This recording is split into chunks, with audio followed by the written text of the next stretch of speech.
जय माँ कुष्मांडा जी, नमो नमः। माँ दुर्गा जी के चौथे स्वरूप का नाम कुष्मांडा है। अपनी मंद हल्की हंसी द्वारा अंड अर्थात ब्रह्मांड को उत्पन्न करने के कारण इन्हें कुष्मांडा देवी के नाम से अभिहित किया गया है। जब सृष्टि का अस्तित्व नहीं था, चारों ओर अंधकार ही अंधकार परिव्याप्त था, तब इन्हीं देवी ने अपने ईशत हास्य से ब्रह्मांड की रचना की थी। अतः यही सृष्टि की आदि स्वरूपा आदि शक्ति हैं। इनके पूर्व ब्रह्मांड का अस्तित्व था ही नहीं। इनका निवास सूर्य मंडल के भीतर के लोक में है। सूर्य लोक में निवास कर सकने की क्षमता और शक्ति केवल इन्हीं में है। इनके शरीर की कांति और प्रभा भी सूर्य के समान ही देदीप्यमान और भास्वर है। इनके तेज की तुलना इन्हीं से की जा सकती है। अन्य कोई भी देवी देवता इनके तेज और प्रभाव की समता नहीं कर सकते। इन्हीं के तेज और प्रकाश से दसों दिशाएं प्रकाशित हो रही हैं। ब्रह्मांड की सभी वस्तुओं और प्राणियों में अवस्थित तेज इनकी ही छाया है। इनकी 8 भुजाएं हैं, अतः ये अष्टभुजा देवी के नाम से भी विख्यात है। इनके 7 हाथों में क्रमशः कमंडलों, धनुष, बाण, कमल पुष्प, अमृत पूर्ण कलश, चक्र तथा गदा है। 8वें हाथ में सभी सिद्धियों और निधियों को देने वाली जप माला है। इनका वाहन सिंह है।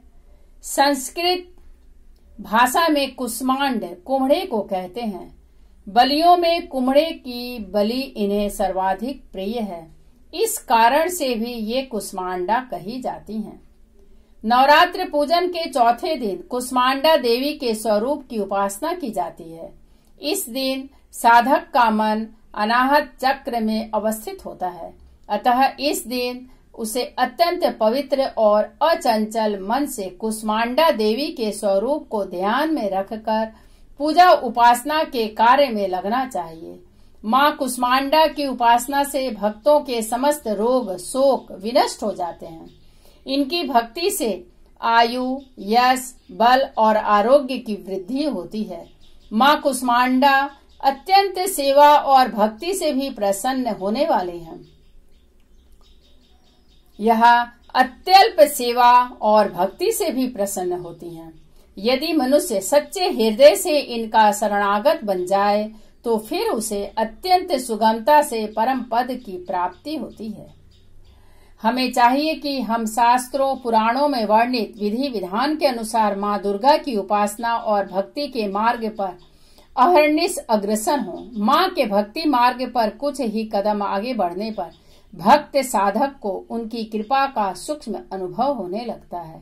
यह दुख स्वरूप संसार उसके लिए अत्यंत सुखद और सुगम बन जाता है। माँ की उपासना मनुष्य को सहज भाव से भवसागर से पार उतारने के लिए सर्वाधिक सुगम और श्रेयस्कर मार्ग है। माँ कुष्मांडा की उपासना मनुष्य को आधियों व्याधियों से सर्वथा विमुक्त करके उसे सुख समृद्धि और उन्नति की ओर ले जाने वाली है। अतः अपनी लौकिक पारलौकिक उन्नति चाहने वालों को इनकी उपासना में सदैव तत्पर रहना चाहिए। सुरा संपूर्ण कलशम रुधिर अप्लुत मेव च दधानांग हस्ते पद्माभ्यां कुष्मांडा शुभदास्तु में। जय माँ कुष्मांडा जी, नमो नमः।